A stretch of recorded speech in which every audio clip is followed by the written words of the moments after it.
안녕하세요 여러분. 오늘의 흥미로운 영상 내용은 테슬라 사이버트럭 폭발 사건과 일론 머스크의 대응, 그리고 대한민국에 탄핵된 대통령 윤석열과 체포 시도 논란에 관한 것입니다. 우선 좋아요 버튼을 누르고 채널 구독 및 알림 설정 또 잊지 마세요. 여러분의 관심과 지지가 저희에게 큰 힘이 됩니다. 첫 영상은 월스트리트 저널의 최신 기사 내용을 바탕으로 흥미로운 사건을 소개하려고 합니다.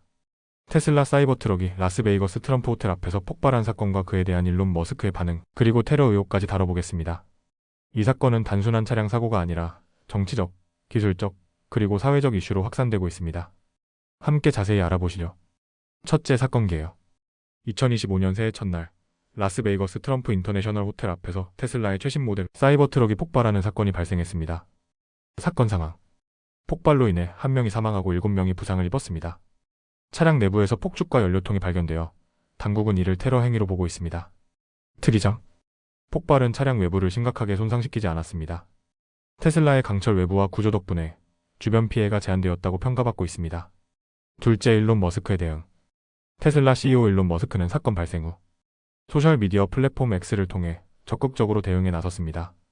사건 초기 정보 공개, 폭발 원인에 대한 초기 정보를 공유하며 경찰 수사에 협조했습니다.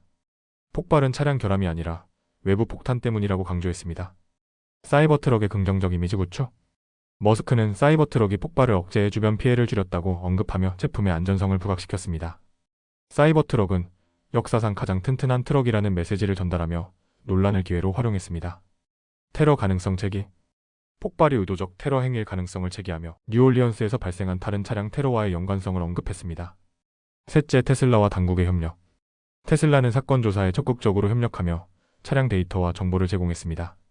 라스베이거스 경찰은 테슬라의 협력에 대해 감사를 표하며 테슬라의 기술과 데이터가 수사에 큰 도움을 주었다고 밝혔습니다. 넷째, 사회적 반응과 논란. 온라인 반응.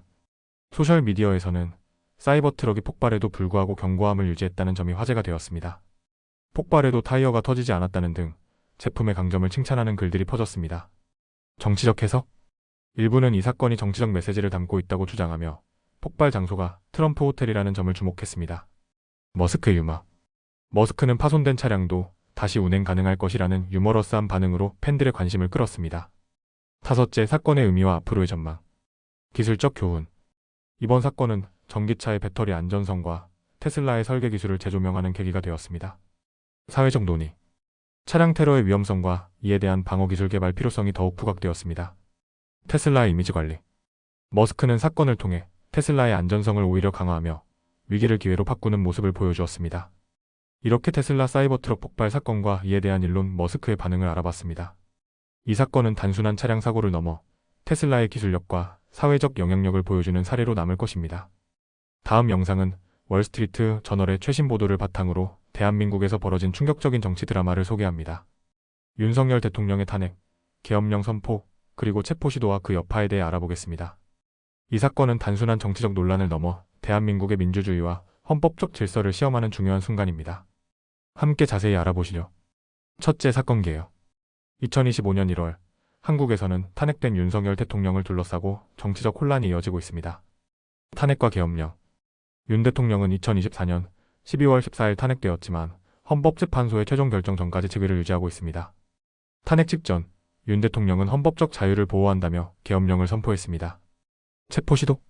수사관들은 윤 대통령의 반란 혐의로 체포영장을 발부받아 그의 대통령 관저에서 체포를 시도했지만 대통령 경호팀과 지지자들에 의해 저지되었습니다. 체포영장은 1월 8일 만료되며 수사팀은 추가 영장을 요청할 가능성이 있습니다. 둘째, 정치적 배경. 현재 한국은 중요한 정치적 전환기에 있습니다. 후속 지도자. 윤 대통령의 직무가 중단되면서 한덕수 국무총리가 대통령 권한대행을 맡았으나 그 역시 탄핵되었습니다.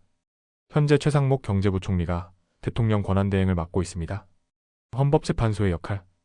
헌법재판소는 윤 대통령의 탄핵 심판을 진행 중이며 최종 결정은 6월 중순 이전에 내려질 예정입니다. 탄핵이 확정되면 60일 내에 대선이 치러질 예정이며 이재명 야당 대표가 유력한 차기 후보로 떠오르고 있습니다. 셋째, 시위와 사회적 반응.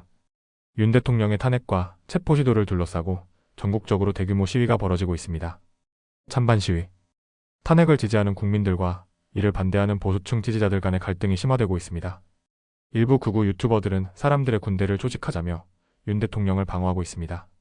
윤 대통령의 메시지.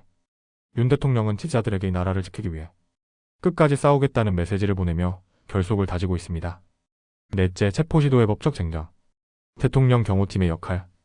대통령 경호팀은 윤 대통령을 체포하려는 시도를 안전에 대한 위협으로 간주하며 물리적으로 저지했습니다. 이에 대해 수사팀은 경호팀을 직무유기 혐의로 기소할 가능성을 언급했습니다. 헌법적 면책권.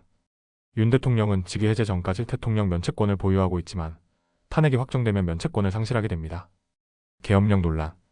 윤 대통령이 선포한 계엄령은 반란 혐의로 기소된 주요 이유 중 하나입니다. 다섯째, 앞으로의 전망.